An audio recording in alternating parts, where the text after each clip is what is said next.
ऐसे नहीं, ऐसे नहीं, ऐसे नहीं, पहले खड़े रहो, खड़े लो। ऐसे खड़े होने का, हाँ, और ऐसे पैर मारने का, जोर से।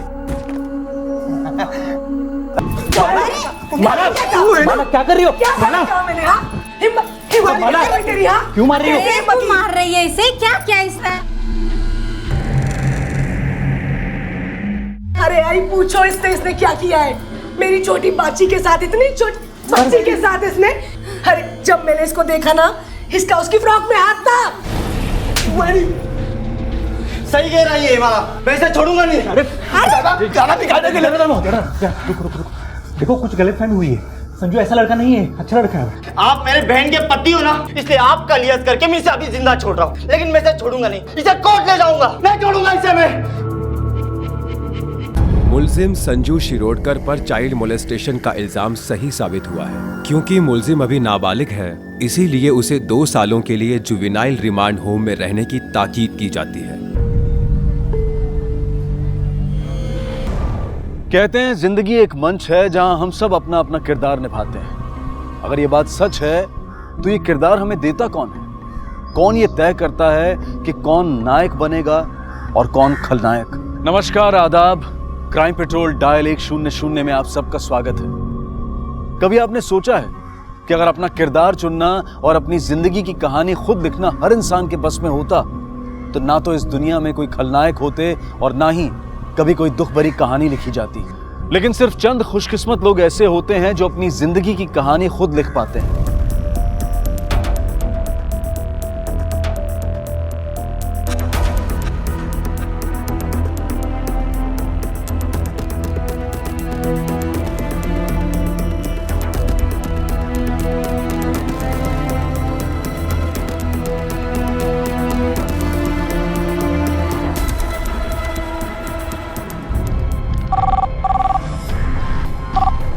Hello, Borivali police station, sub inspector तांबे। कहाँ?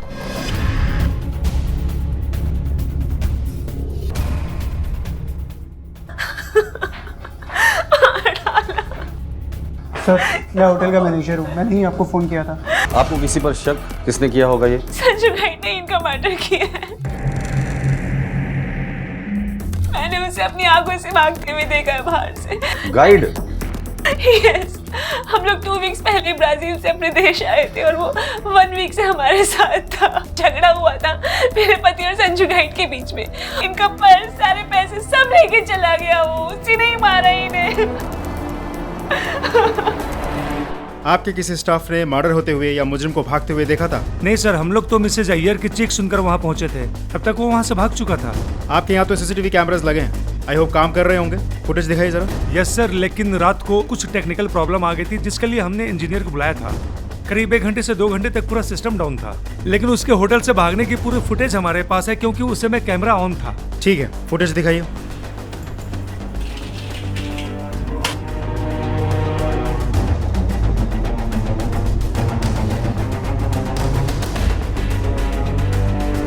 पॉज करो, रिवाइंड करो, बस प्ले। तो चेहरा ढक ही है इस फुटेज में, शायद बाहर वाले फुटेज में दिखा, बाहर वाला फुटेज दिखा।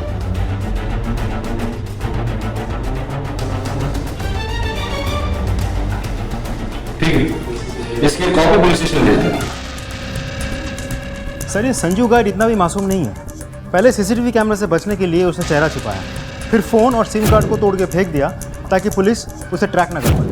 इससे ये बात तो साबित हो जाती है कि उसे पुलिस की बेसिक वर्किंग स्टाइल या क्राइम के बारे में बेसिक नॉलेज तो है। तांबे, उसने चेहरा ढका हुआ था तो हम दावे के साथ नहीं कह सकते कि ये संजू गाइड था जिसके बारे में मिसेस अय्यर बोल रही थी। लेकिन अगर वो वही है तो इतना बेवकूफ़ नहीं है कि मर्डर करने के बाद वो अपने घर चले जाए। फिर भी उसके घर का एड्रेस निकाला। सर,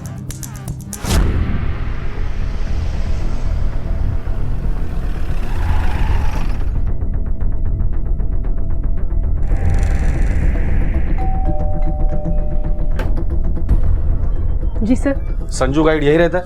सर पर वो तो सर यहीं रहता है, लेकिन कल रात से घर नहीं आया वो, और फोन भी नहीं मिल रहा है उसका। क्या हुआ सर? घर की तलाशी लेनी है, तलाशी लो घर की। हटो, लेकिन हटो, पूरा घर छान मारना। सर लेकिन सर क्या बात है सर, वो ठीक तो है सर? सर नहीं है।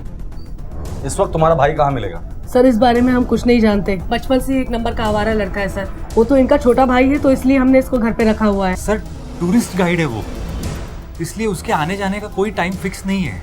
क्लाइंट के हिसाब से चलना पड़ता है ना सर। इन दिनों किस क्लाइंट को गाइड कर रहे हैं, कुछ आइडिया है? नहीं सर, पक्का पता नहीं है, लेकिन कोई NRI क्लाइंट है। मिस्टर एंड मिसेस अय्यर, और उसमें से मिस्टर अय्यर का मर्डर हुआ है और तुम्हारा भाई प्राइम सस्पेक्ट है।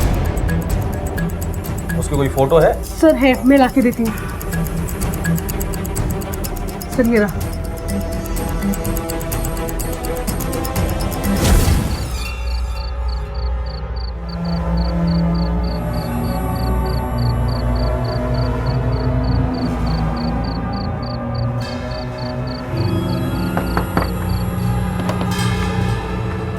अरे तू आओ।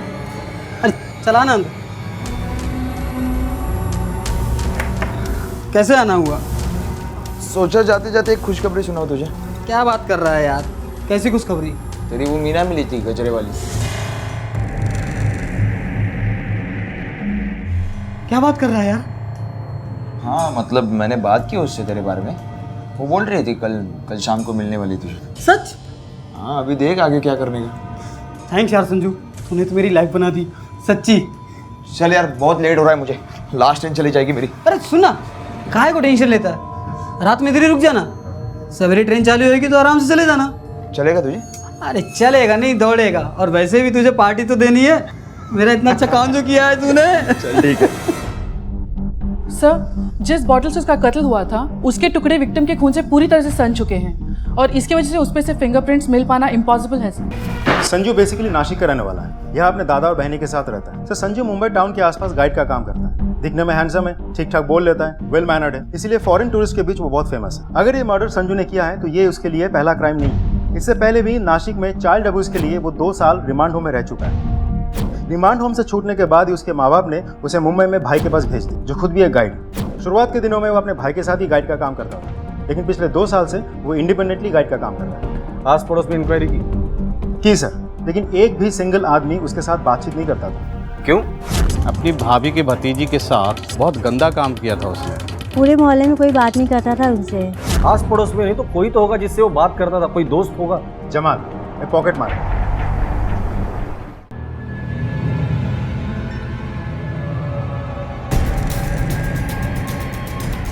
तब मैंने कुछ नहीं किया। उठ, छोड़ इसे। ये लीजिए, जाइए आप। साहब मुझे जाने दो ना। तू जमाल है ना? हाँ साहब। हाँ। संजू तेरा दोस्त है? हाँ सर। और किस किस से दोस्ती है उसकी? सर उसकी हिस्ट्री से तो पूरा शहर जानता है साहब, इसलिए उससे दोस्ती करना दूर की बात भी नहीं करता साहब। उसकी हिस्ट्री तो नासिक से शुरू हुई, मुंबई कैसे पहुंच गई? उसकी बहनी की वजह से। वो उसको जरा भी पसंद नहीं करती थी। उसके बॉम्बे आने से पहले उसने सबको का बता दिया कि उसका केस चल रहा है, इसलिए उससे कोई बात नहीं करता था। उसके सिर्फ 2 ही दोस्त, मैं और यादव तो टैक्सी चला रहा था साहब, और क्या? और वो मेरा पार्टनर था साहब। पार्टनर? कैसे? वो गाइड है ना साहब।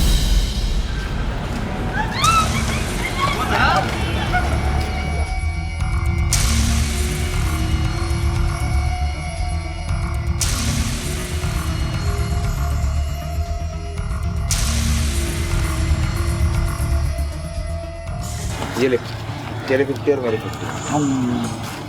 सॉलिड संजू भाई, मजा आ गया आज तो। क्या भाई लोग बड़े नोट गिन रहे हो हैं? लगता है तगड़ी कमाई की है आज। तो फिर? और मेरा हिस्सा किधर है? अरे मिलेगा यार, तेरे को भी मिलेगा। संजू दे इसको। यार पार्टी नहीं दोगे मेरे को? चल पार्टी करते। ये हुई ना बात। ये बात तो साफ है कि ये गाइड संजू दोनों चीजों का आदी था, पैसे कमाने के लिए और पैसे उड़ाने के लिए। मिसेस अय्यर ने हमें बताया था कि पैसों को लेकर उनके पति के साथ उनका झगड़ा होता था और होटल रूम से मिस्टर अय्यर का वॉलेट भी गायब है और लॉकर से कैश भी। सर मामला क्लियर है, लूट के लिए ही हत्या की गई थी। संजू ने मिस्टर अय्यर से पैसों की डिमांड की, मिस्टर अय्यर ने मना किया, संजू उसको मारकर पैसे लेके भाग गए। लग तो ऐसा ही रहा, लेकिन हम दावे के साथ नहीं कह सकते जब तक हमारे पास कोई ठोस सबूत ना हो। मैं समझा नहीं सर। तांबे, हम पुलिस वाले हैं। मुजरिम और मर्डर ये शब्द हम दिन में इतनी बार सुनते हैं कि उनका मतलब तो हमें पता होता है, पर इसके असर को लेकर हमारा एहसास खत्म हो जाता है। किसी भी बेगुनाह पर मुजरिम का लेबल लगाकर हम उसकी जिंदगी बर्बाद कर सकते हैं, इसलिए जब तक हमारे पास कोई ठोस सबूत ना हो किसी पर भी मुजरिम का लेबल लगाना गलत होगा। Sorry sir. It's okay. ये टैक्सी ड्राइवर यादव, ये कहाँ मिलेगा हमें?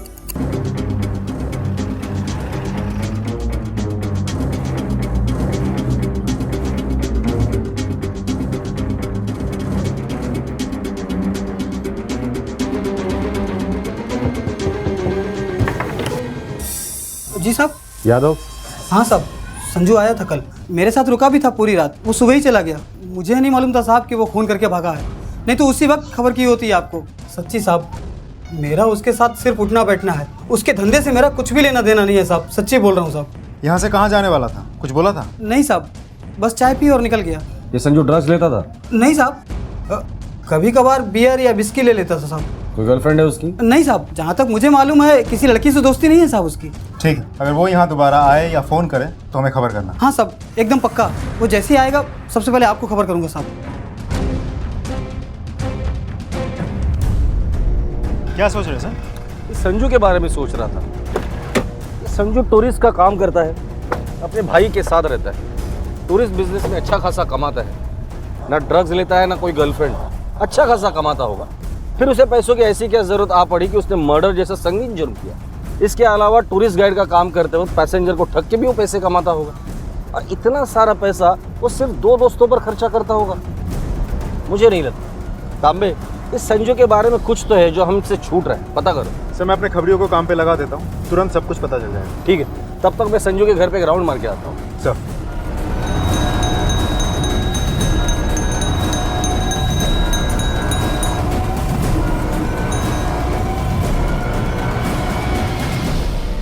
सर वो नहीं है यहाँ पर, और मेरा कोई रिश्ता नहीं है उसके साथ। पावाची रूम कुठे है? सर रूम इधर है, मैं दिखाती हूँ आपको।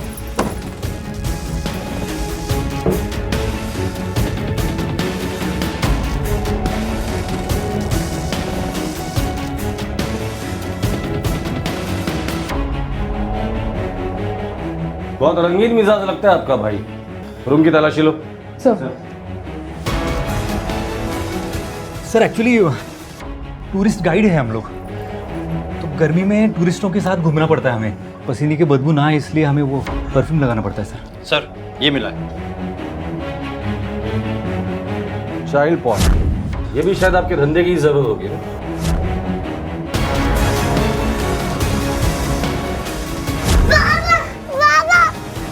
ये लड़की की फोटो मिली है। ये कौन है? नहीं मालूम सर। साहब उसका कोई नया शिकार होगा। बच्चों के साथ गलत काम करना तो उसका पुराना शौक है ना। अगर इनका भाई यहाँ आता है तो सबसे पहले आप हमें इन्फॉर्म करिए। जी सर।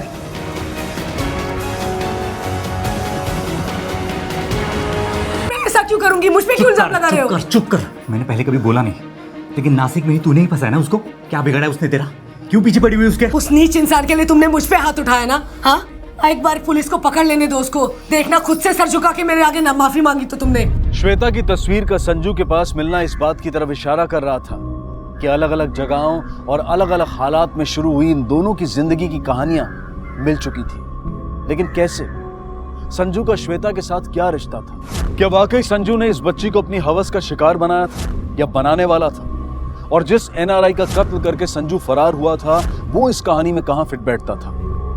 ये वो सवाल थे जिनमें से कुछ के जवाब वक्त को देने थे और कुछ के पुलिस को ढूंढने थे।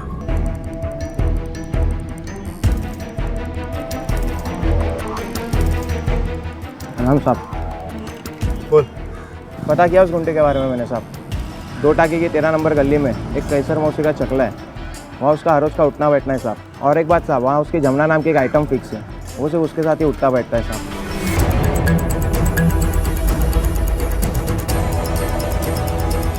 केसर भाई। हाँ मैं हूँ, बोलो। पुलिस। घिनौना होता है ना साहब, घिनौना, बस घिनौने से भी घिनौना आदमी थक संजू। पहले तो यहाँ पे वो सिर्फ 2-3 दिन में एक बार आता था, फिर अचानक उसकी नजर यहाँ पे छोटी सी बच्ची पर पड़ी। 9 साल की महज साहब, इतनी सी बच्ची पड़ी। हमेशा उसको हमें यहाँ ले आता था, उसके साथ बैठ के मजे करता था। मैं उसकी नजर समझ गई, इसलिए मैं उस पर नजर रखने लगी। कभी उसको कभी भी उसके साथ कुछ करने का मौका नहीं दिया मैं, वरना वो संजू तो वो बच्ची मिली कहाँ तुम्हें? अनाथ थी साहब, रास्ते पर भटक रही थी अकेली बेचारी, इसलिए मैंने सोचा मैं उसे अपने साथ ले आई। सोचा थोड़ा आसरा मिल जाएगा। यही बच्ची थी? हाँ साहब, यही थी बच्ची, एज थी। बच्ची को बोला? बच्चियाँ नहीं है साहब, पिछले हफ्ते तो आपके डिपार्टमेंट वाले यहाँ पर रेड मार के चले गए, उसमें से उसको भी यहाँ पे लेके गए थे। और पता चला बाद में कि उसे किसी अनाथ आश्रम में दाखिला कर दिया उसका।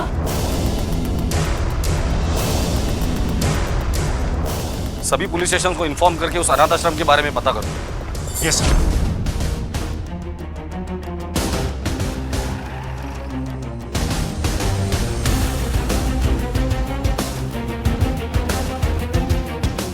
इसे जानते हो? हाँ सर, श्वेता नाम है इस बच्ची का। पुलिस जिस दिन उसे यहाँ छोड़कर गई थी, एक 23-24 साल का आदमी आया था उसे ढूंढते हुए। वो अपने आप को इस बच्ची का कजिन बता रहा था, लेकिन जब हमने उसे रिश्ते का तस्दीक करना चाहिए तो वो उसका कोई प्रूफ नहीं दे पाया, इसलिए हमने उससे मिलने नहीं दी। तो वो इस बात पे काफी नाराज हो गया था सर, और बातचीत मारपीट पे आ गई थी सर। बच्ची को बुलाइए।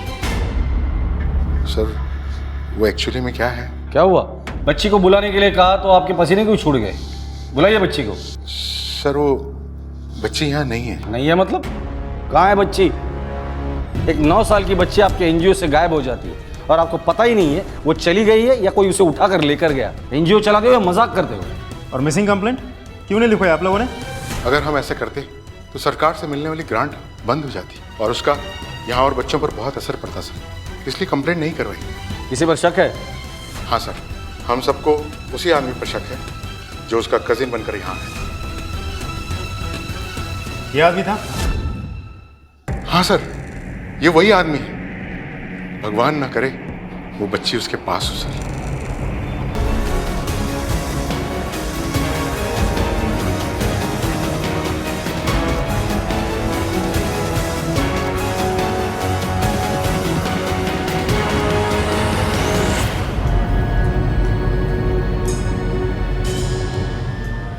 हेलो जमल भाई, संजू बोल रहा हूँ। संजू? अरे वो पुलिस। पता है मुझे, मेरी बात ध्यान से सुन। कल मैं सुबह मुंबई छोड़ के जाने वाला हूँ। आज रात को छुपने के लिए मुझे जगह चाहिए, प्लीज़ मेरी हेल्प कर। तू मेरे मालवानी वाले भाईजान का घर जानता है ना? एक काम कर, तू वहीं आ। सर ये संजू गाइड हमारे हाथ नहीं आ रहा और ना ये केस आगे बढ़ रहा है, क्या लगता है आपको? तांबे, जब भी कोई क्रिमिनल पुलिस से बचकर भागता है, जितनी उसकी सोच होती है उससे एक रास्ता बना लेता है। ये रास्ता पहले उसे हमसे आगे रखता है और फिर हमेशा हमेशा के लिए दूर। एक्सप्लेन करता हूं।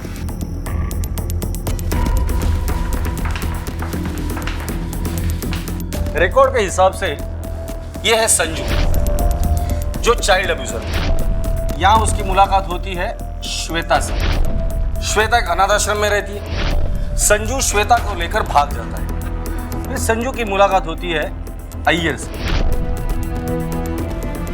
संजू अय्यर से पैसे मांगता है, अय्यर पैसे देने से मना करता है, तो संजू अय्यर का खून कर देता है। अब संजू श्वेता को लेकर मुंबई के बाहर जाने की कोशिश करेगा, लेकिन संजू की मोडस ऑपरेंडी को देखते हुए वो वैसा नहीं करेगा, क्योंकि उसे पता होगा कि शहर से बाहर निकलने वाले सारे एग्जिट पॉइंट पर हमारी नजर होती। इसलिए संजू श्वेता को यहीं छोड़कर अकेला मूव कर रहा होगा। तांबे, इस संजू के जितने भी दोस्त हैं, रिलेटिव्स हैं, अड्डे हैं, उन पर नजर रखो। ये संजू तुम्हें वहीं मिलेगा। Okay sir. Excuse me. Hello. Okay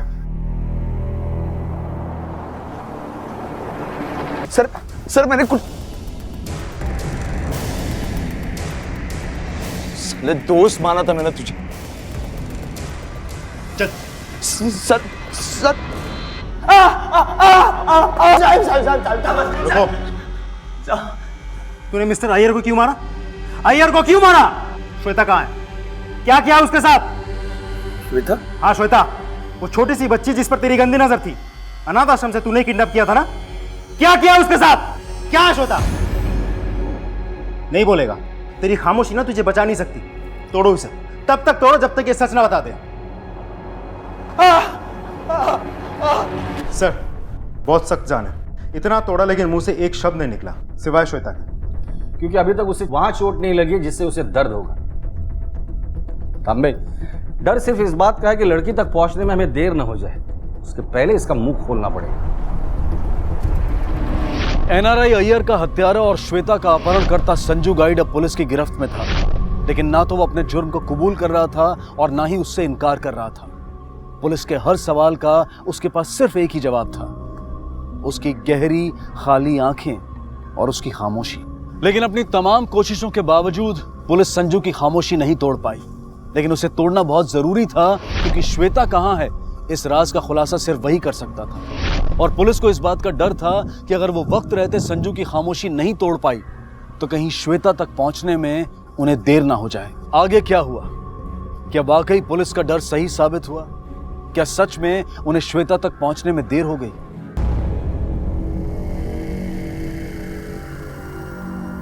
Sanju, तुझे हमारे साथ चलना होगा। हमें 9 साल की एक छोटी सी बच्ची की जली हुई लाश मिली है और हमें पूरा यकीन है कि वो श्वेता ही है।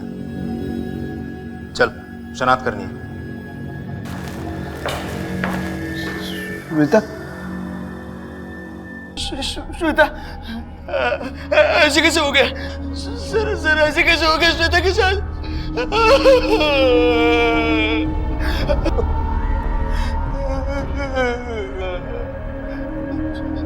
सर ऐसे कैसे हुआ सर?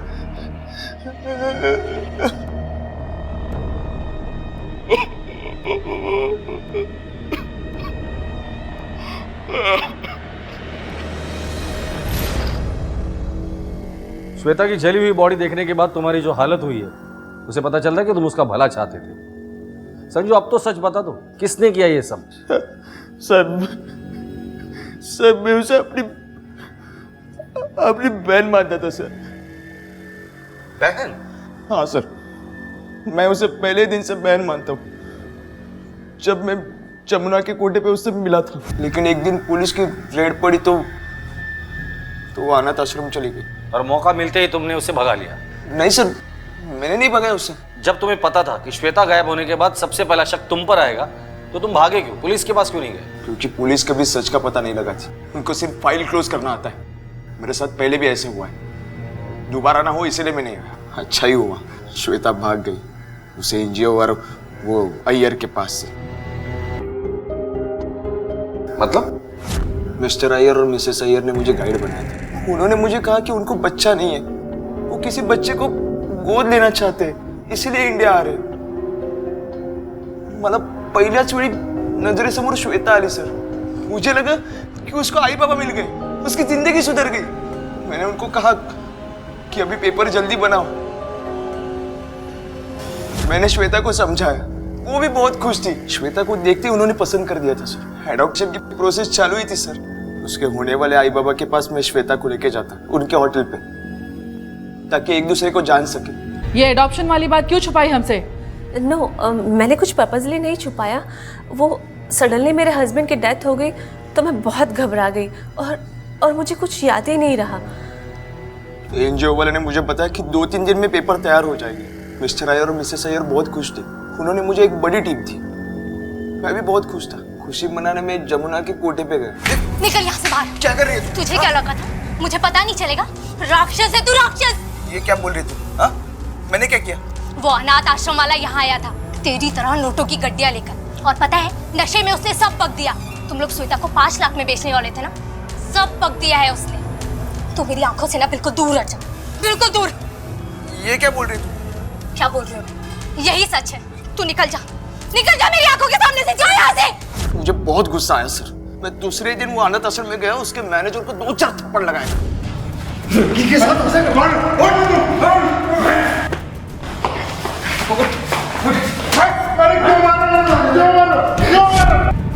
बाद में अय्यर को मिलने होटल चला गया। आई थिंक अब सारे कैमरा स्टार्ट हो जाने चाहिए।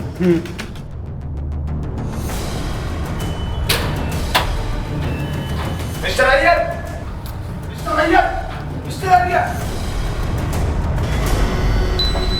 Sanju, what happened Sanju? तुम्हारा कहना है कि तुमने अय्यर को नहीं मारा। तुम जब होटल पहुंचे तो अय्यर पहले से मर चुका था, तो तुम भागे क्यों? हमारे पास क्यों नहीं है?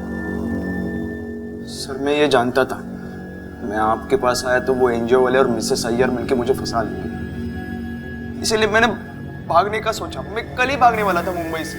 संजू, जो कहानी तुमने सुनाई है दिल तो करता है कि उस पर यकीन करूं, पर कानून इस बात की इजाजत नहीं देता जब तक तुमने जो कहानी सुनाई है उसके सच्चाई के सबूत हमें नहीं मिले। जो डेड बॉडी हमने तुम्हें दिखाई थी वो श्वेता की नहीं थी। भगवान से दुआ करो कि श्वेता जिंदा है और वो सही सलामत हमें मिले।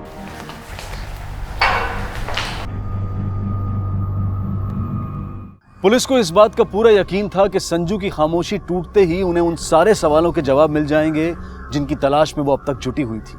लेकिन ऐसा नहीं हुआ, बल्कि संजू की इस टूटी खामोशी ने उन अनसुलझे सवालों को और भी उलझा दिया।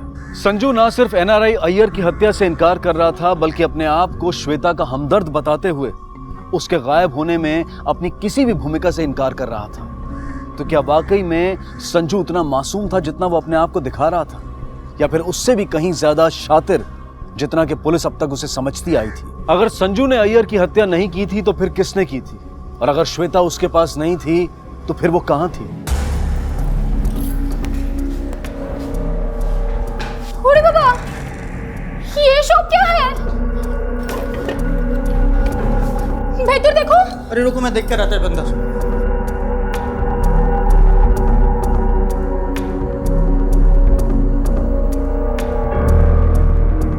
सुनछो, हमारे घर में चोरी हुआ है। हेलो हेलो पुलिस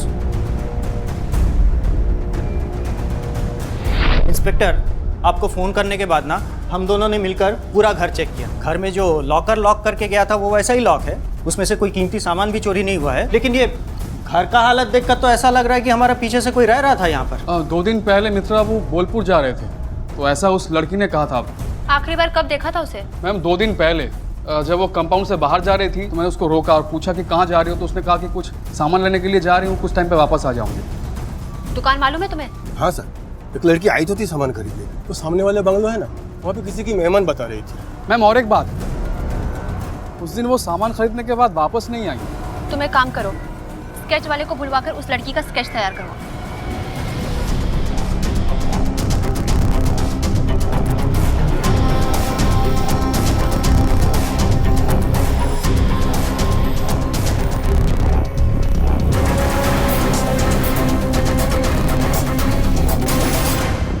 आप जानते हैं इसे?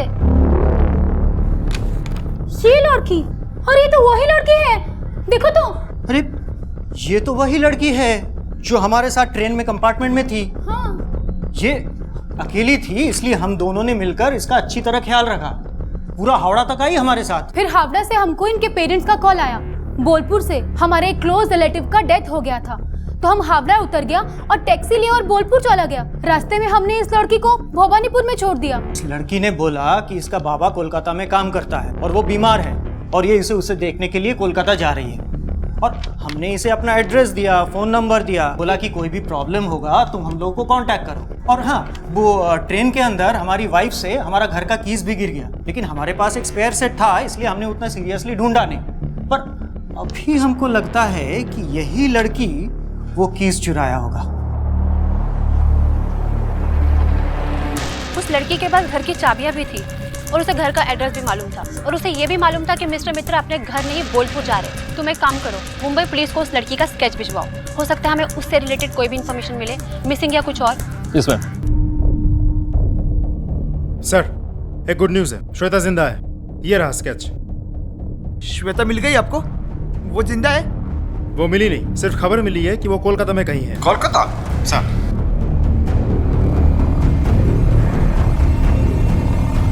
तो अभी वो कोलकाता से भी गायब है, लेकिन तांबे ये वाकई गुड न्यूज़ है कि श्वेता जिंदा है। कोलकाता पुलिस को श्वेता से जुड़ी हर इंफॉर्मेशन भेज दो और इस केस से जुड़े हर शख्स को उठाकर लेकर आओ, क्योंकि इस केस में अभी भी कुछ ऐसा बाकी है जो ये लोग हमसे छिपा रहे हैं।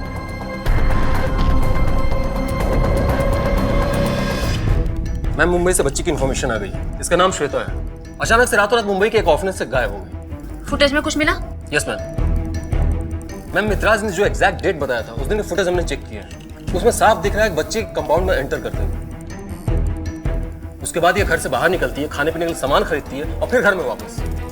प्ले करो इसे।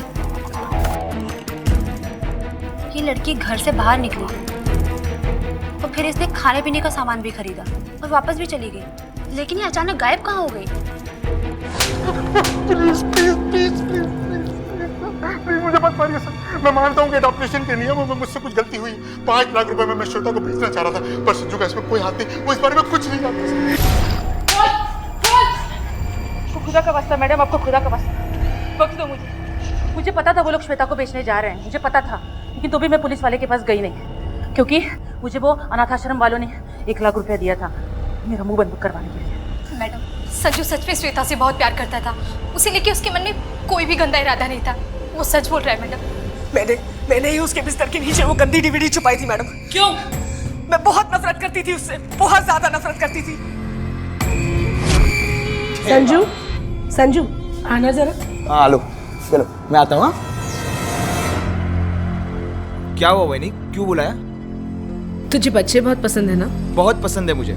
देखो ना, आपके भाजी के साथ अभी 1.5 घंटा खेल रहा था। अभी कोचिंग के लिए देर हो गई है, मैं निकलता हूँ। लौकर बाहर आ। जब उसने मुझे मना किया और घर वालों को बताने की धमकी दी तो मैं बहुत डर गई थी कि मेरे पति को सच का पता न चल जाए, और इसीलिए मैंने उसे झूठे केस में फंसा दिया कि उसने मेरी भतीजी के साथ बदतमीजी की थी। और मैं यही चाहती थी कि आप लोग उसे हमेशा के लिए जेल में डाल दें। मैडम, मेरी और कोई गलती नहीं है।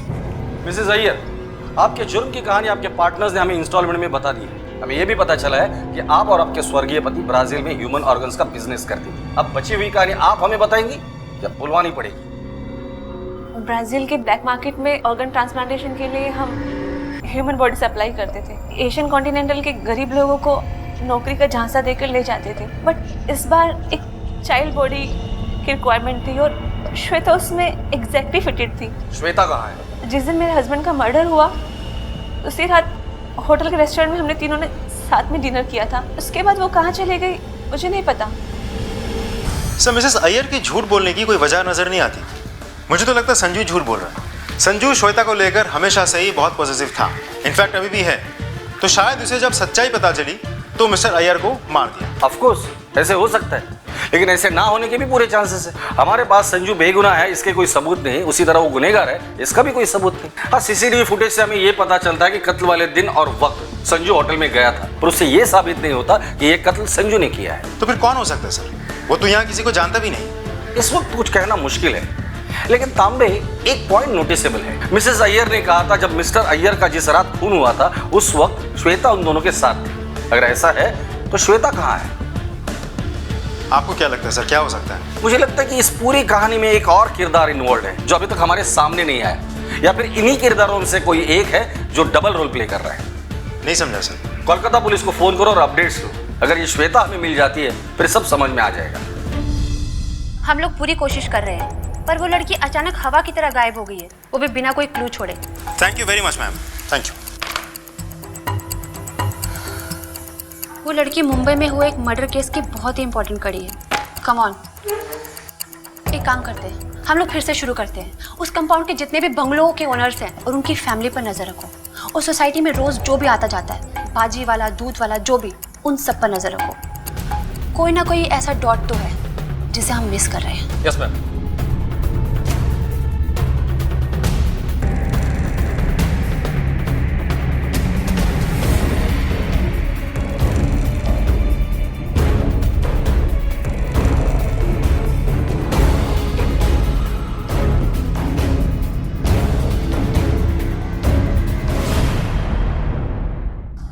और कैसी है तुम्हारी तबीयत? सलाम साहब, आप मुझे बुला लेते, कोई कुछ पूछना था क्या? सुना तुम्हारी तबीयत खराब है तो सोचा खुद जाकर मिल लो।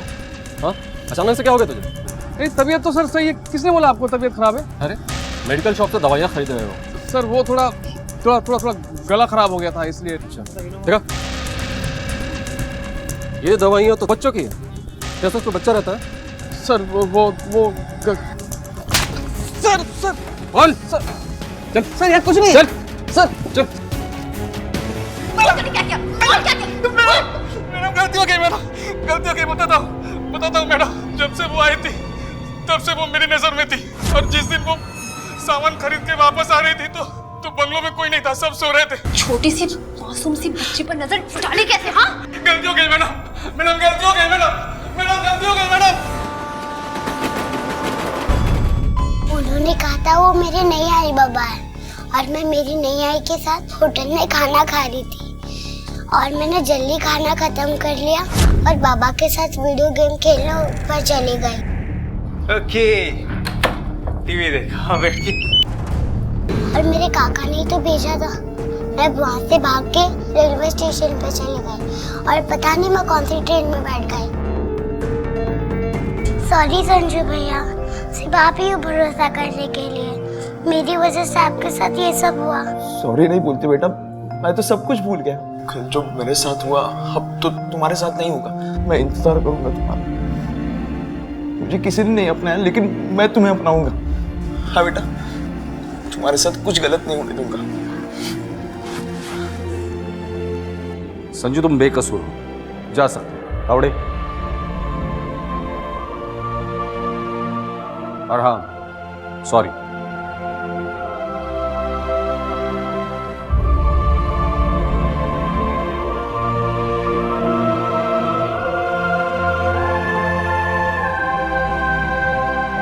और इस तरह संजू गाइड और श्वेता की इस कहानी का अंत हुआ। आखिर उसे इंसाफ मिल ही गया। जिस झूठे इल्जाम के साए में उसकी जिंदगी गुजर रही थी, वो दाग उस पर से हट गया। श्वेता को पुलिस ने अदालत में पेश किया, जिसके मामले में फैसला आना अभी बाकी है। लेकिन एक बात इस कहानी से निर्विवाद रूप से साबित होती है, और वो ये है कि जिंदगी एक मंच है जहां हम सब अपना अपना किरदार निभाते हैं। अपनी जिंदगी की कहानी अपने हिसाब से लिखना भले ही हमारे बस में ना हो, लेकिन उस कहानी में हम नायक की भूमिका निभाएंगे या खलनायक की, इसका चुनाव करना सिर्फ और सिर्फ हमारे हाथ में होता है। कदम कदम पर अन्याय का शिकार होने के बाद, समाज का तिरस्कार और अपनों की नफरत झेलने के बाद संजू के लिए आसान था कि वो खलनायक बनकर बुराई के रास्ते पर चल पड़ता, लेकिन उसने ऐसा नहीं किया। उसने अच्छाई के रास्ते को नहीं छोड़ा और आखिर में सबको ये मानना ही पड़ा कि वो खलनायक नहीं बल्कि असल में एक नायक था। संजू के इस चुनाव और जज्बे को सलाम करते हुए हम ये चाहेंगे कि हम सब इस कहानी को हमेशा अपनी सोच में ताजा रखें और जिंदगी में अपने किरदार को चुनने में वही समझदारी दिखाएं जो संजू ने दिखाई।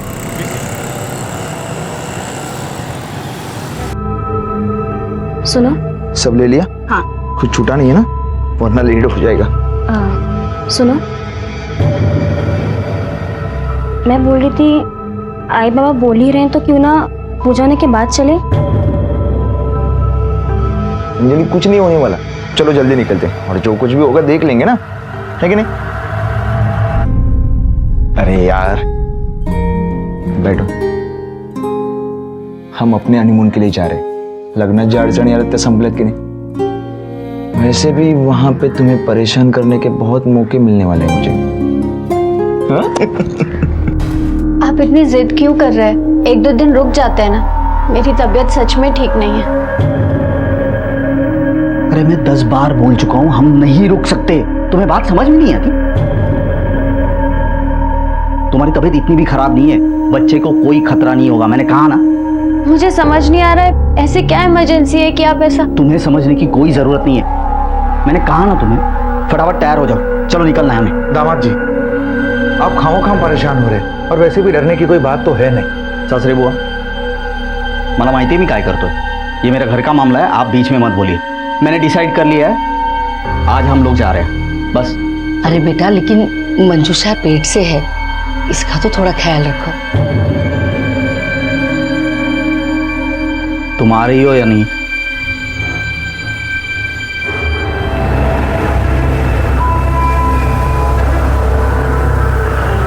क्या हो?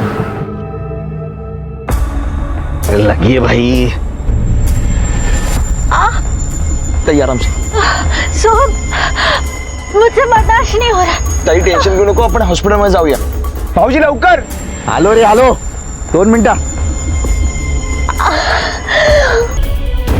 सर गाड़ी में 4 आइडेंटिटी कार्ड मिले, जिसमें से 2 आइडेंटिटी कार्ड के ऊपर के सरनेम सेम है और बाकी 2 आइडेंटिटी कार्ड के ऊपर के सरनेम सेम है। मतलब ये दोनों कपल है। और सर मुझे लगता है कि ये चारों एक ही फैमिली के हैं।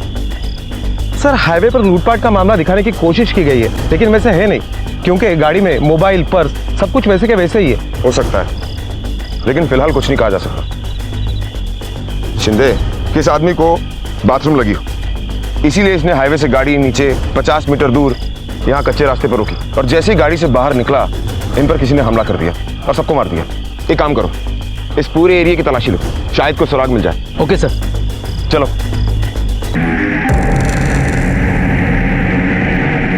हाईवे का सफर जहां एक तरफ इंसान को वक्त पर या कई बार वक्त से पहले पहुंचने की सहूलियत देता है, तो वहीं दूसरी तरफ सुरक्षा के कारणों में कमी की वजह से यह भी देखा गया है कि वक्त पर पहुंचना तो दूर, कई बार इंसान अपनी मंजिल पर कभी नहीं पहुंच पाता, क्योंकि कोई अनहोनी या हादसा उन्हें पहले ही जिंदगी से दूर ले जाता है। हाईवे पर होने वाले हादसों के आंकड़े हर साल बढ़ रहे हैं और हजारों लोग अपनी जान गंवा रहे हैं। और सुरक्षा की इसी अनदेखी का फायदा उठाते हैं वो गैंग जो हाईवे पर लूटपाट करते हैं। क्या ऐसे ही किसी गैंग की हरकत थी ये 4 लोगों की हत्या की कोशिश, जिनमें से 3 लोग मर चुके थे और एक अब भी जिंदगी और मौत के बीच में झूल रही थी? आखिर आने वाले पलों में क्या लिखा था उसके लिए? चिंदे, क्या रिपोर्ट है यहाँ की? सर, ऑपरेशन चल रहा है, शायद लड़की बच सकती है। चिंदे, तुम्हारा शक बिल्कुल सही था। ये चारों एक ही परिवार से थे। इनमें एक कपल था, सोहन और अंजलि माने, और जिस आदमी की डेड बॉडी हमें गाड़ी के बाहर झाड़ियों के पास मिली उसका नाम था प्रताप शिर्के, जो मंजूषा का पति था। मंजूषा और सोहम दोनों सगे भाई बहन हैं। मंजूषा और प्रताप सोहम की शादी के लिए कोल्हापुर आए थे, और जब इन पर हमला हुआ तब ये लोग अपने घर वापस जा रहे थे पुणे। मैंने इनके घर वालों को इन्फॉर्म कर दिया था। वो आए हैं क्या? सर, उन्हें मॉर्ग में ले जाया गया है बॉडी की शिनाख्त के लिए। कंधे में लगी गोली को तो हमने निकाल दिया है, पर क्योंकि खून काफ़ी बह चुका था इसलिए रिकवर होने में टाइम लगेगा। वैसे अब उनकी जान को कोई खतरा नहीं है। इस हादसे में उनको अपना बच्चा भी खोना पड़ा, इसलिए सिर्फ फिजिकल ही नहीं मेंटल डैमेज भी होगा। आप लोगों को उनका खास ख्याल रखना पड़ेगा, ध्यान रखिएगा उनका।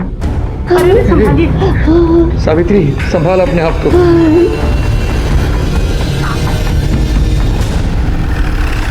सर, ये उन हिस्ट्री शीटर्स की लिस्ट है जिनका हाईवे पर लूटपाट करने का रिकॉर्ड है। शिंदे, मुझे नहीं लगता ये काम हाईवे पर लूटपाट करने वालों ने किया है। इसकी 2 वजह। पहली वजह ये है कि वो लोग अपनी तरफ से पूरी कोशिश करते हैं कि पुलिस को उनका कोई भी हिंट ना मिले, और दूसरी वजह ये कि अगर ये मामला लूटपाट का होता तो कैश, मोबाइल, ज्वेलरी सब गायब होता, लेकिन ऐसा कुछ नहीं, सब कुछ बरामद हुआ। सर, ये बैलिस्टिक रिपोर्ट।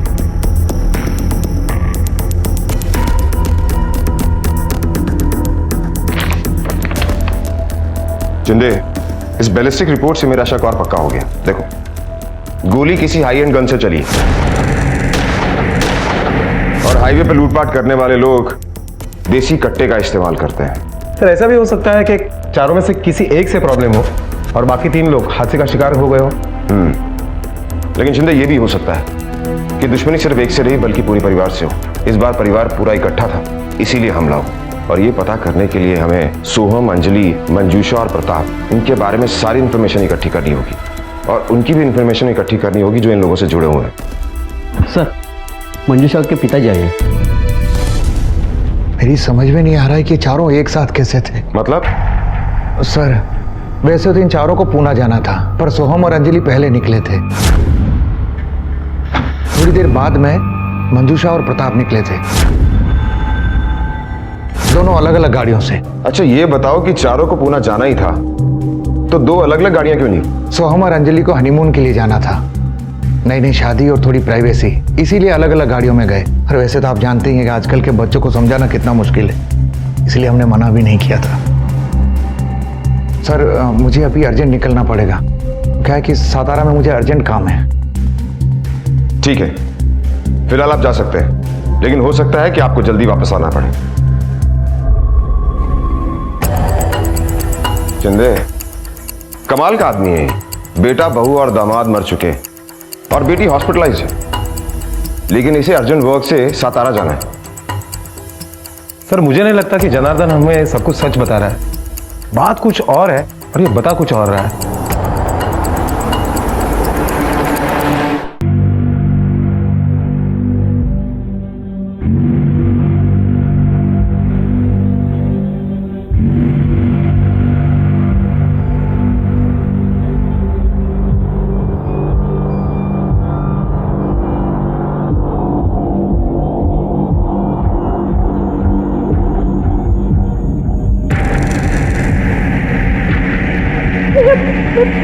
बच्चा, मेरा बच्चा। क्या हुआ? प्लीज आप रेस्ट कीजिए। मेरा बच्चा। शांत हो जाइए प्लीज। मेरा बच्चा। प्लीज आप शांत हो जाइए। मेरा बच्चा। सर, हॉस्पिटल से फोन आया था, मंजूषा को होश आ गया है। याद करने की कोशिश कीजिए, आपके साथ कल क्या हुआ था?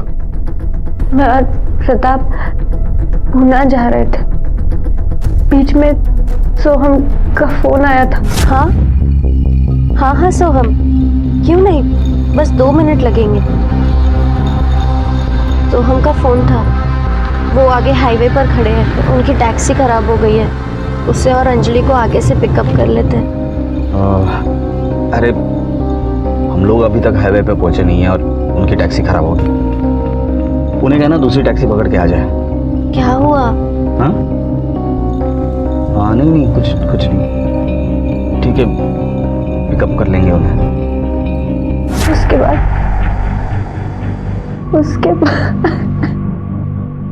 कल तुम्हारी कैब से तुम अंजलि और सोहम को पुणे लेकर जा रहे थे ना? हाँ साहब, मैं ही लेकर जा रहा था उनको, लेकिन अचानक रास्ते में गाड़ी खराब हो गई, इसलिए मैंने उनको हाईवे पे ही छोड़ दिया। क्या ये वही दोनों हैं जिन्होंने अंजलि और सोहम को लिफ्ट दी थी? हाँ साहब, ये वही।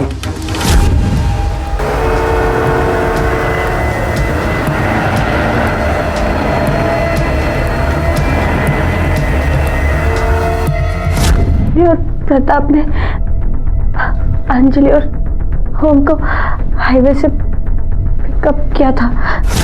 अंजलि तुम बहुत स्मार्ट हो, नहीं राइट टाइम पे सोहम के साथ घर अलग बसाने का डिसीजन ले लिया, वरना इनके घर वाले तुम्हारे घर में कभी शांति रहने ही नहीं देते।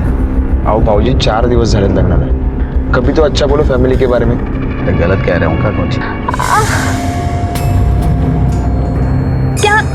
क्या हम पीछे ले सकते हैं? बहुत पेट में दर्द कर रहा है। ताई क्या हुआ? हाँ, पानी दो। अरे थोड़ा सहन कर लो, इनको पुणे भी छोड़ना है और हमें आगे जाना है। भाऊजी, ताई की तबीयत इंपॉर्टेंट है या पुणे जाना? भाऊजी, आगे से एक राइट है, वहाँ शॉर्टकट है, हम जल्दी जा सकते हैं वहाँ से। ठीक है। चोर की लगेज आ गया था। सोहम, मुझे बर्दाश्त नहीं हो रहा। ताई टेंशन क्यों नको, अपने हॉस्पिटल में जाऊया। भाऊजी लवकर. आलो रे आलो, 2 मिनिटं.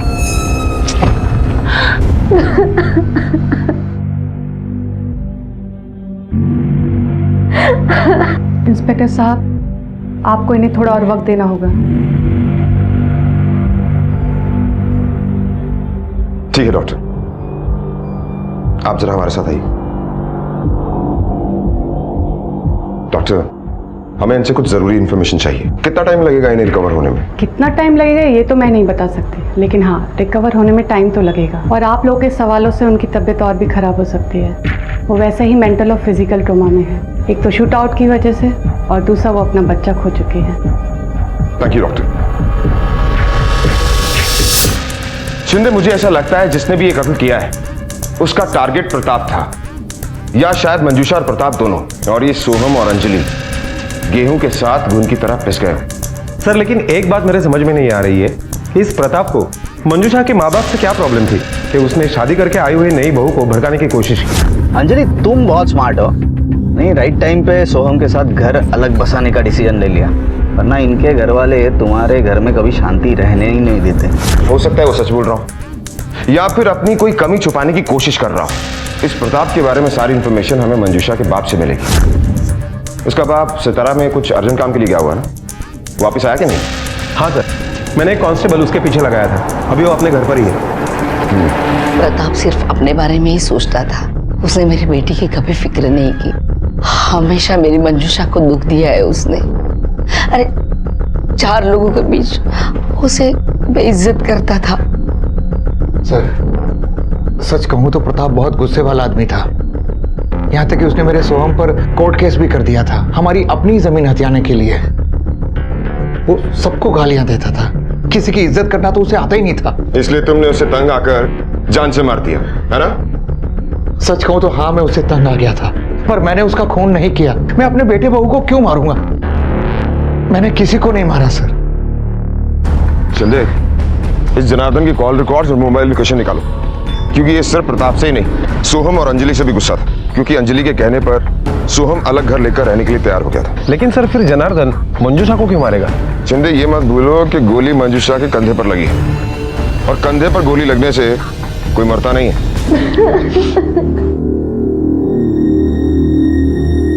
मत रो बेटा, कितना रोएगी? मर जाना चाहिए था मुझे इस नाक जैसी जिंदगी में। मेरा बच्चा ही तो एक सहारा था, वो भी इस दुनिया में नहीं रहा, तो किसके लिए जीऊंगी? नहीं बेटा, रोते नहीं, मेरी बात सुन। वो प्रताप ने तो तेरी जिंदगी वैसे भी नरक बना के रखी थी, और अब तो तेरा बच्चा भी नहीं रहा। सुन, अब तो तेरी जिंदगी आजादी से अपने तरीके से जी सकती है बेटा। 30 साल की उम्र में विधवा बनकर मैं कैसे आजाद हो सकती हूँ?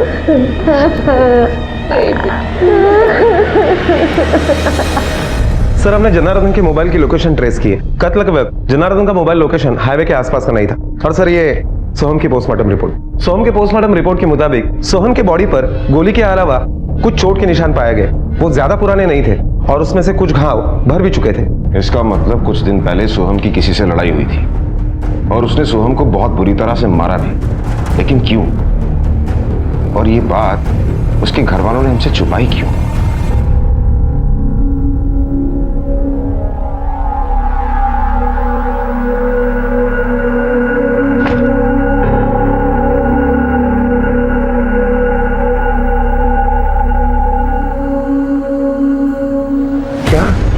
सोहम का झगड़ा हुआ था? कब? हमें तो कुछ पता भी नहीं जी। सर, हो सकता है वो झगड़ा यहाँ नहीं बल्कि पूना में हुआ हो, इसलिए हमें कुछ नहीं पता और उसने हमें कुछ बताया भी नहीं था। अगर उसका झगड़ा यहाँ नहीं पूना में हुआ तो इसके बारे में आपको पता तो होगा ही। सर, मैं तो बीमार थी। सर, क्या हम सोहम की बॉडी के साथ साथ अंजलि की बॉडी को भी क्लेम कर सकते हैं? क्योंकि मुझे नहीं लगता कि अंजलि के घर वाले आएंगे। सर, जनार्दन सच बोल रहा है। अंजलि के घर वाले अंजलि और सोहम के शादी के बिल्कुल खिलाफ थे। यहाँ तक कि वो अंजलि के शादी में भी नहीं आए। इसका मतलब मर्डर का मोटिव अंजलि के परिवार वालों के पास भी है, क्योंकि अंजलि ने अपने परिवार के खिलाफ जाकर शादी की और ये मर्डर उसी का परिणाम। शिंदे, अंजलि के परिवार वालों का एड्रेस निकालो और उनसे अच्छी तरह से पूछताछ करो। ओके सर, हमें भी बिरादरी में रहना है। दूसरी जाति में बेटी को देते तो समाज को क्या मुंह दिखाते। अंजलि को बहुत हमने कोशिश की सोहम से दूर रखने की, यहाँ तक कि उसे कमरे में भी बंद कर दिया था। हमें लगा सब खत्म हो गया, पर अंजलि ने हम सब की नाक कटवा दी। वो सोहम के साथ भाग गई और उसके साथ शादी कर ली। इसी बेइज्जती का बदला लेने के लिए तुमने उनका खून कर दिया। हमें यह भी पता है कि शादी के कुछ दिन पहले तुमने सोहम के साथ मारपीट भी की थी। सर, इस वजह से आप अगर हम पर यह इल्जाम लगा सकते हैं तो कोई और भी है जिनके मुंह पर इन्होंने शादी करके कालिक पोत दी थी, जिनको मुंह दिखाने के लायक नहीं छोड़ा था। मेरे बेटे की जिंदगी बर्बाद हो गई तुझसे शादी करके। पनौती बन के आई तो उसकी जिंदगी में, कभी सुख नहीं दिया उसे, और अब उसकी जान ले ली तूने। मनहूस कहीं की। अरे तू क्यों नहीं मरी उसकी जगह पे? तुम सबने मिलकर जान ली है मेरे बेटे की। समधन जी, ये क्या कह रही हैं आप? हादसे में आपने अपना बेटा ही नहीं बल्कि हमने भी अपने बेटे बहू को खोया है, तो भला हम अपने बेटे की जान क्यों लेंगे? ये मुझसे नहीं, खुद से पूछिए, सब पता है आपको। सर, सोहम के बैंक अकाउंट डिटेल से पता चलता है कि 8 तारीख को सोहम के डेबिट कार्ड से 4000 रुपए का बिल हॉस्पिटल में पेड हुआ था। उसे काफी सारी चोटें आई थी, इस वजह से उसे हॉस्पिटल लेकर गए थे। उसे हॉस्पिटल लेकर कौन गया? सर, उसके कुछ फ्रेंड और उसके बाप जनार्दन ने उसको एडमिट करवाया था। इसका मतलब उसके पिता को इस बारे में सब कुछ पता था, फिर उसने हमसे झूठ क्यों बोला? यह है सोहम की शादी का कार्ड जिस पर लड़की का नाम अंजलि नहीं नेहा है।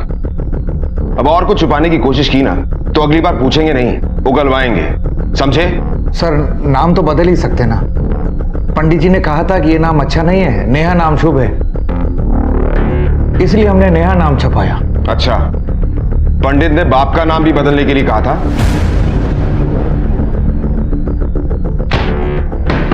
देखो इसे, इस पर बाप का नाम रघुनाथ भोसले लिखा हुआ है, कॉर्पोरेटर।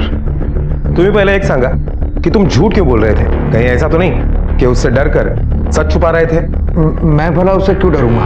अच्छा, उससे नहीं डरते? फिर उस दिन तुमने झूठ क्यों बोला था कि तुम्हें नहीं पता कि सोहम को किसने मारा, बल्कि तुम ही उसे हॉस्पिटल लेकर गए थे? हॉस्पिटल के सीसीटीवी फुटेज दिखाऊं ताकि सब कुछ याद आ जाए? मैं ये नहीं कहती कि तेरे साथ जो कुछ भी हुआ है वो भूलना इतना आसान है, पर कोशिश तो कर।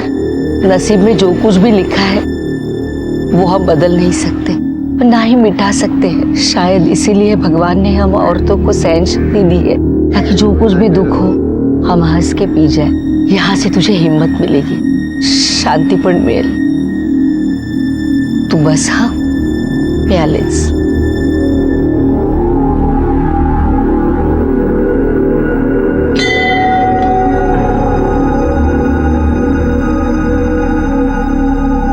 पंडित जी, मेरी बेटी मंजूषा के नाम से पूजा कीजिए।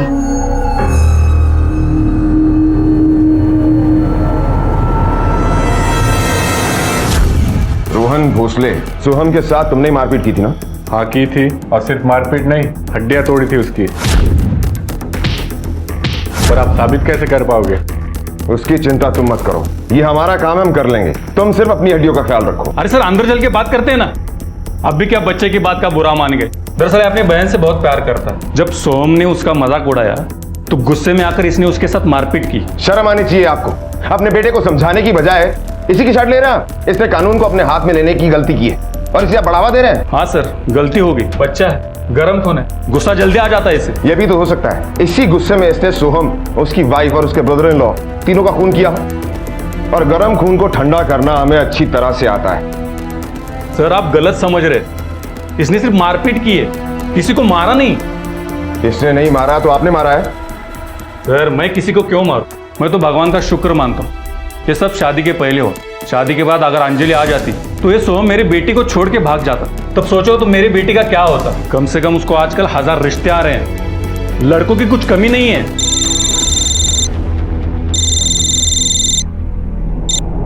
हेलो, क्या?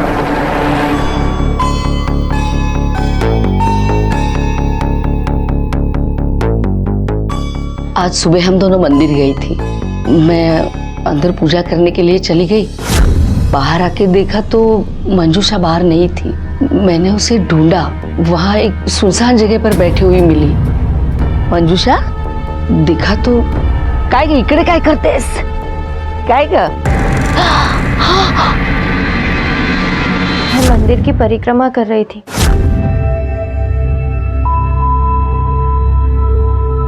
जैसे ही मंदिर के पीछे की तरफ पहुंची तो छोड़ो छोड़ो मुझे, मुंह पर कंबल होने की वजह से मैं देख ही नहीं पाई कि कौन था। हाईवे पर हमला हुआ और सिर्फ मंजूषा बची, लेकिन उसने कुछ भी साफ साफ नहीं बताया। और आज भी उस पर हमला हुआ और उसने कुछ नहीं देखा। मुझे लगता है ये मंजूषा मेन टारगेट है, या शायद इन मर्डर्स के पीछे मंजूषा ही है। शिंदे काम करो, इस मंजूषा पर नजर रखो और इसकी पास्ट प्रेजेंट फ्यूचर डिटेल्स सब कुछ निकालो। Okay sir.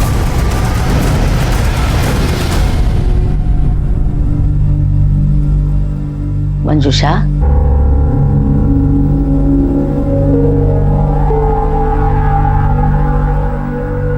तूने पुलिस से झूठ क्यों बोला? कैसा झूठ आई? यही कि तुझ पर जिसने हमला किया उसे तूने देखा ही नहीं। क्योंकि मैंने सच में नहीं देखा। उसने मेरे ऊपर कंबल। चुप कर, जब मैं वहां पहुंची तब वहां कोई कंबल वंबल नहीं था। क्या बात है बेटा, किसे बचाना चाहती है?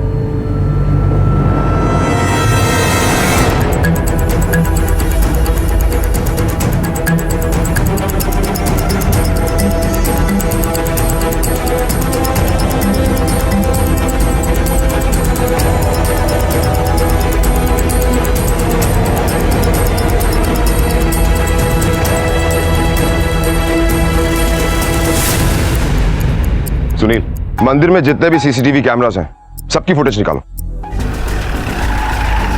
क्यों इसे लेके जा रहे हो आप? क्या किया इसने? सर हुआ क्या? कहाँ ले जा रहे हैं? क्या किया है? हमें कुछ पूछताछ करनी है, चलाओ। मंजूषा, ये देखिए, जिस टाइम आप मंदिर की परिक्रमा कर रही थी ये उस टाइम की सीसीटीवी फुटेज है।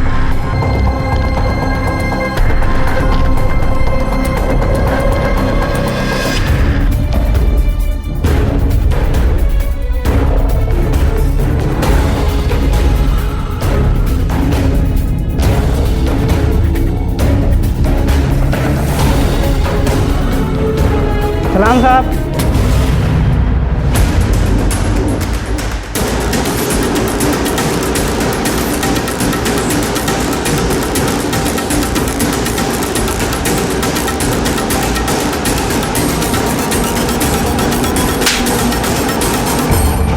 ये इरफान है। हम दोनों एक दूसरे से प्यार करते थे। शादी से पहले तक हमारा अफेयर चल रहा था। हम दोनों के धर्म अलग अलग थे, इसलिए मेरी फैमिली ने मुझे उससे शादी नहीं करने दी और ज़बरदस्ती मेरी शादी प्रताप से करवाई, क्योंकि प्रताप ने मेरे बाबा के बिजनेस में पैसे लगाए थे। जब बाबा का बिजनेस डूब रहा था, प्रताप बहुत ही एरोगेंट और गाली गलौज करने वाला आदमी था। वो मुझे हमेशा नीचा दिखाता था। मेरी जिंदगी तो जैसे नर्क बन चुकी थी। सभी लोग मुझसे सिंपैथी जरूर रखते थे, पर कोई मेरी हेल्प नहीं करना चाहता था। और फिर 4 महीने पहले एक दिन अचानक इरफान मिला।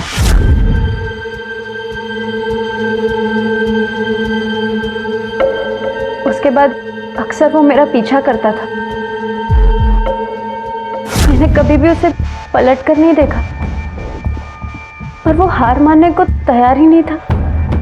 मेरा पीछा करता रहा, मुझे फोन करता रहा। कोई ईमेल नहीं मिला अभी तक? मिलना तो चाहिए। हाँ,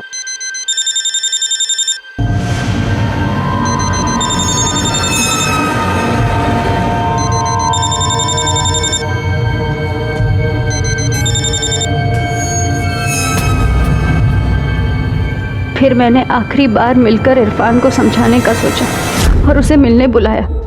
कहाँ थे तुम? कब से तुम्हारा इंतजार कर रहा हूँ मैं। आके तरस गई थी तुम्हें देखने के लिए। इरफान प्लीज दूर रहो मुझसे। अब मेरे और तुम्हारे बीच कुछ नहीं हो सकता। तुम मेरा पास्ट हो, प्रताप मेरा प्रेजेंट है। अरे पर ये अचानक से क्या हो गया? इरफान, आज के बाद मैं तुमसे कभी नहीं मिलूंगी। मैंने इरफान वाली बात किसी को भी नहीं बताई। मुझे डर था कि अगर प्रताप को ये बात पता चली तो वो मुझे जान से मार देगा।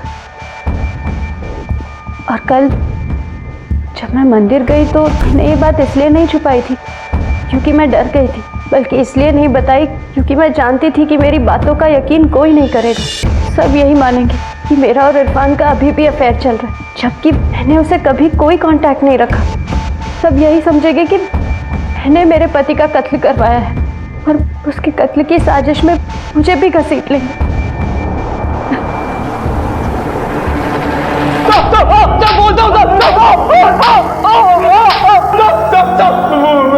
नहीं मारा साहब। देख, तेरे मोबाइल लोकेशन से हमें पता चल चुका है कि 8 तारीख को जब मर्डर हुआ तब तू हाईवे पे था। चल सच सच बता, तूने मंजूषा के लिए प्रताप को मारा ना?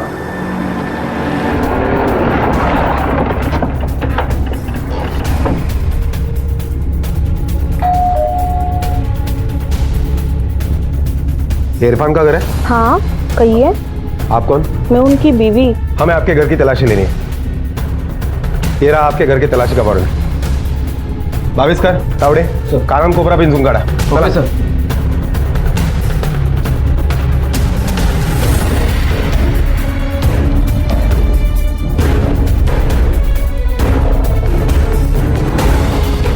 सर, पूरा घर ढूंढा, गन कहीं नहीं है।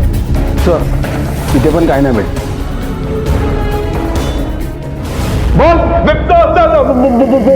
बोलता हूँ, मारना मत साहब। मैं मंजूषा और उसके पति का पीछा कर रहा था।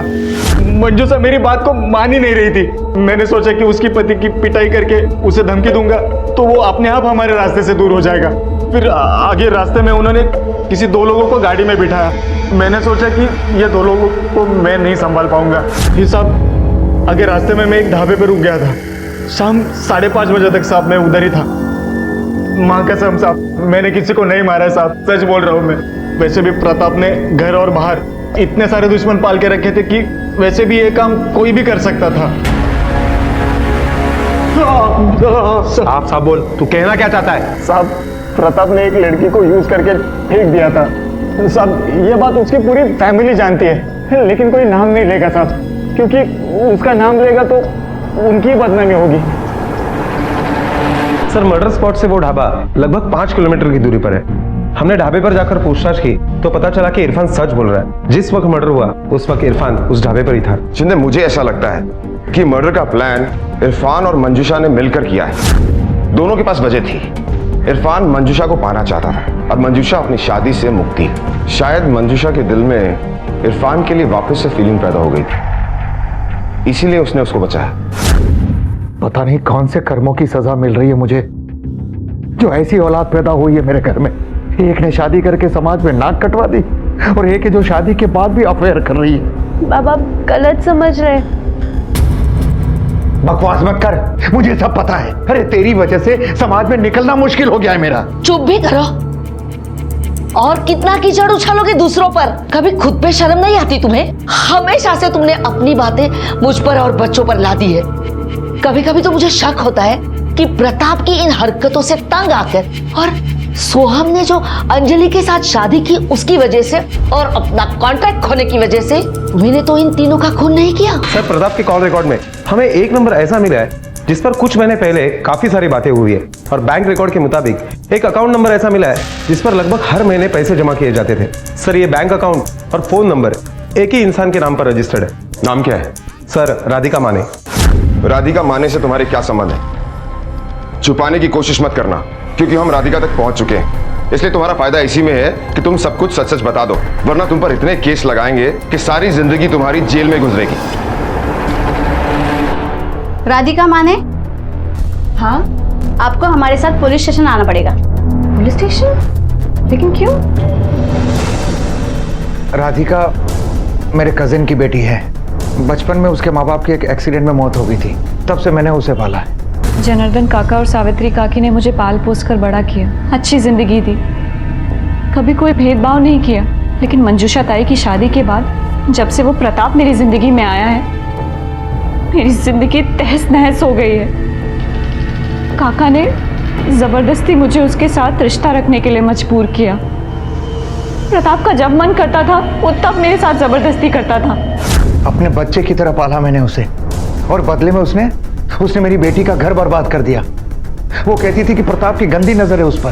काका ने कभी मेरा विश्वास नहीं किया, कभी मेरा साथ नहीं दिया, क्योंकि उन्हें प्रताप से पैसे मिल रहे थे। सर, ये सब 3 साल तक चलता रहा। सर, ये सब झूठ है, बकवास है। अगर ऐसा था तो 3 साल तक ये सब कैसे चलता रहा? सर, राधिका का दिल आ गया था प्रताप पे। मैंने तो खुद देखा है प्रताप पर उसे डोरे डालते हुए। जैसे ही मैंने अपने ब्यूटिशियन का कोर्स कंप्लीट किया, मैंने वो घर छोड़ दिया और वापस कभी नहीं गई। 2 महीने हो गए, मैंने किसी की शक्ल नहीं देखी, पर प्रताप ने हार नहीं मानी। वो मेरे पीछे पड़ा रहा, और आज जब आप कह रहे हैं कि वो मर गया है, तो मुझे दुख होने की बजाय खुशी हो रही है, क्योंकि उस जैसे गंदे घटिया इंसान को बहुत पहले मर जाना चाहिए था। सर, अगर हम राधिका या जनार्दन इन दोनों में से किसी की एक के बयान को भी सच मान ले, फिर भी राधिका के पास ही प्रताप को मारने का स्ट्रांग मोटिव है। 3 साल तक प्रताप ने राधिका को अब्यूज किया। उसने अपने बीबी तक को नहीं छोड़ा और इसे भी छोड़ना नहीं चाहता था, और इसीलिए इन सब से मुक्ति पाने के लिए और बदला लेने के लिए राधिका ने प्रताप के ऊपर गोली चलाई होगी, और गलती से सोहम और अंजलि दोनों मारे गए होंगे। शिंदे, इस राधिका पर नजर रखो, पता करो इसने किसी से कोई गन तो नहीं खरीदी थी, या किसी को सुपारी दी हो, या ये भी हो सकता है कि उसने किसी के साथ मिलकर प्रताप को मारने की प्लानिंग की हो। Okay sir.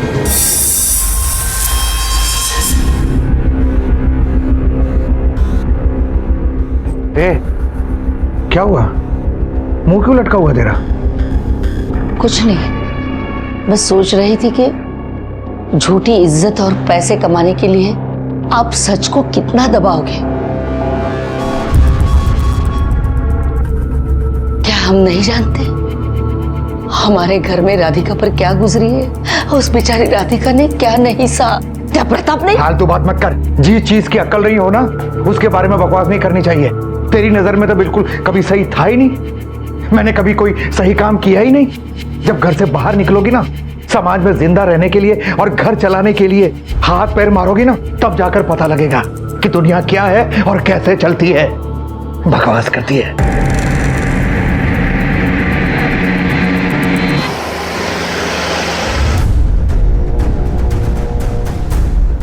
सर, हमने राधिका के घर और ब्यूटी पार्लर के आसपास चेक किया, लेकिन ऐसा कुछ भी नहीं मिला जिससे हम ये कह सके कि राधिका ने प्रताप को मरवाया हो या किसी को सुपारी दी हो, और उसने गन खरीदने के कोई सबूत भी नहीं मिले। हेलो,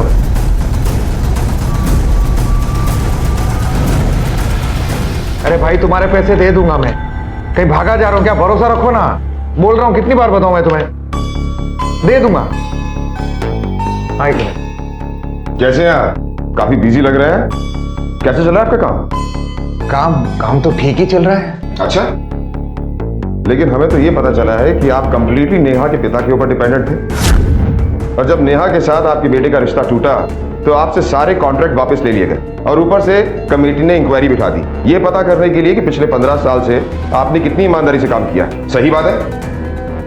हमारे धंधे में ये सब तो चलता ही रहता है। तो अचानक आपके बेटे के मर्डर के बाद आपकी आर्थिक हालत कैसे सुधर गई? हालात तो सुधरने वाले थे, कमेटी ने सब इल्जाम वापस ले लिए, क्योंकि जनार्दन शिर्के के खिलाफ मेरिट में कुछ साबित ही नहीं हुआ। हो सकता है कि इत्तेफाक हो कि मेरिट में कुछ नहीं मिला, पर बड़ा अजीब सा इत्तेफाक है। जब बेटे की शादी होने वाली थी तो कोई भी तुम्हें एक भी कॉन्ट्रैक्ट देने के लिए तैयार नहीं था, लेकिन जैसे ही तुम्हारा बेटा और बहू मरे तुम्हें सब कुछ वापस मिल गया। कहीं ऐसा तो नहीं कि अपना सब कुछ वापस पाने के लिए तूने खुद ही अपने बेटे और बहू को मरवा दिया हो, और प्रताप तो वैसे ही तुम्हारे गले की हड्डी बना हुआ था, उसे भी रास्ते से हटा दिया हो। आप मुझ पर झूठा और बेबुनियाद आरोप लगा रहे हैं। उसने अपनी बेटे की शादी मेरे बेटे से करने के लिए इनकार किया था, इसलिए इस बात का बदला लेने के लिए मैंने कमेटी बिठाई थी। सर, सोहम के मौत के बाद जनार्दन मेरे पास आया और रोने लगा। ये सब उसके बेटे की गलती थी।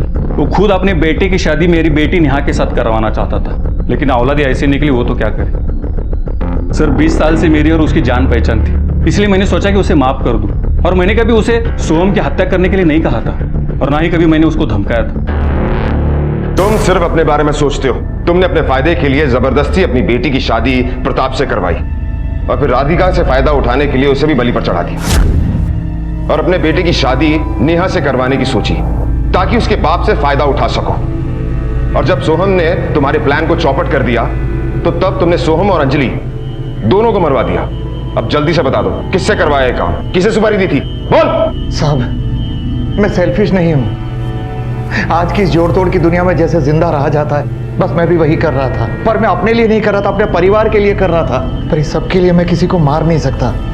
सोहम तो मेरा अपना बेटा है। अच्छा, तो रघुनाथ से मिलने के लिए क्यों गया था? वो भी तुरंत अपने बेटे की मौत के बाद। तेरे जैसा बाप अपने बेटे की मौत का भी फायदा उठा सकता है। फायदा नहीं साहब, मजबूरी। घर में 3 सदस्य हैं तो उनके लिए भी तो पैसा चाहिए था। सोहम की मौत के बाद मैं रघुनाथ जी से इसलिए मिला था कि मेरी रुकी हुई आमदनी फिर से शुरू हो जाए। आज तक तुमने जो कुछ भी कहा है झूठी कहा है, इसलिए तेरी किसी भी बात पर विश्वास नहीं किया जा सकता। मैंने सोहम को नहीं मारा साहब। हाईवे पर हुए इस हादसे में जिसमें 3 लोगों की जान गई थी, संदिग्धों की कमी नहीं थी।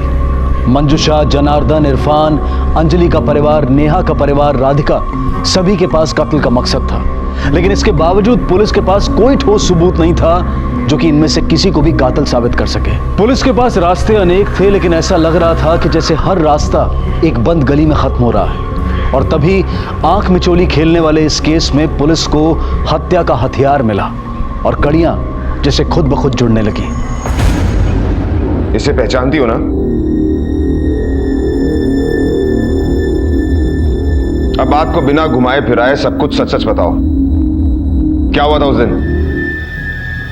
ये गन मैंने प्रताप को मारने के लिए खरीदी थी, पर बीच में ही सोहम का फोन आया था कि उन्हें पूना तक लिफ्ट चाहिए। तब मैंने प्रताप को मारने का अपना फैसला टाल दिया, पर ऐसा करने के लिए मुझे अंजलि और सोहम ने उकसाया था। उकसाया मतलब? वो दोनों हमेशा खुश ही रहते थे, उन्हें जो चाहा वो मिला, मुस्कुराते थे, एक दूसरे की केयर करते थे। मैं ये सब बर्दाश्त नहीं कर सकी। मैं भी तो उसी परिवार की थी, फिर मेरे साथ ये भेदभाव क्यों? जब से शादी हुई थी बस रो रही थी, बेइज्जत हो रही थी। मुझे वो खुशियाँ कभी नहीं मिली जो उन्हें मिली थी। फिर एक दिन ये सब देखते सोचते मुझे क्या हो गया। 3 लोगों की जान लेने से बेहतर होता कि तुम अपने आप को समझाती, एक सही फैसला लेने की हिम्मत जुटाती। तुम्हारे एक गलत फैसले ने 2 मासूमों की जान ली है। काश तुम्हें पता होता कि अपराध का रास्ता किसी को आजाद नहीं कर सकता, सिर्फ बंदी ही बना के रख सकता है। ऐसा कहते हैं कि अक्लमंद से अक्लमंद इंसान भी अपने दिमाग का सिर्फ 2 से 3% ही इस्तेमाल करता है। बाकी के बचे हुए प्रतिशत में क्या है यह हम नहीं जानते, और शायद उसी का एक हिस्सा है मंजुषा की हालत, जिसने उसे गुनहगार बना दिया। लेकिन इंसान की चेतना भी कमाल है। अगर वो जागृत रहे तो इंसान को भगवान, और अगर सो जाए तो भगवान को भी शैतान बना सकती है। और शायद यही हुआ था मंजुषा के साथ। उसने अपनी हालत के सामने समर्पण नहीं किया था, लेकिन विरोध और बेहतरी का जो रास्ता उसने निकाला था वो उसकी पहले की हालत से ज्यादा भयानक था। जनार्दन जैसे लोग जो समाज और दुनिया की दुहाई देते हैं, अपनी गलतियों पर पर्दा डालते हैं, उन्हें दूसरों पर थोपते हैं, असल में वो गुनाह की खेती कर रहे होते हैं और उसी गुनाह की फसल उन्हीं के आसपास उगकर उन्हीं की तबाही का कारण बनती है। मंजुषा को सोहम, प्रताप और अंजलि के कत्ल के लिए गिरफ्तार किया गया है। फिलहाल वो जुडिशियल कस्टडी में है। अपनी हालत के लिए किसी दूसरे को जिम्मेदार ठहराने से पहले अपने आप को जांच लें कि कहीं आप अपनी हालत के सुधार के लिए किसी दूसरे को संघर्ष करते हुए तो नहीं देखना चाहते। हर गलत बात का विरोध करें और सही समय पर आवाज उठाएं, यही एक अच्छे इंसान की पहचान है। अब मैं अनूप सोनी आपसे विदा लेता हूं, फिर मुलाकात होगी अगले एपिसोड में एक और चौंका देने वाले केस के साथ। तब तक अपना और अपने परिवार का ख्याल रखें और देखते रहें क्राइम पेट्रोल डायल 100। सबक एक को सीख हम सबको। जय हिंद। क्राइम पेट्रोल के और भी दिलचस्प कहानी देखने के लिए हमारे चैनल को सब्सक्राइब करें और बेल आइकॉन दबाना न भूलें।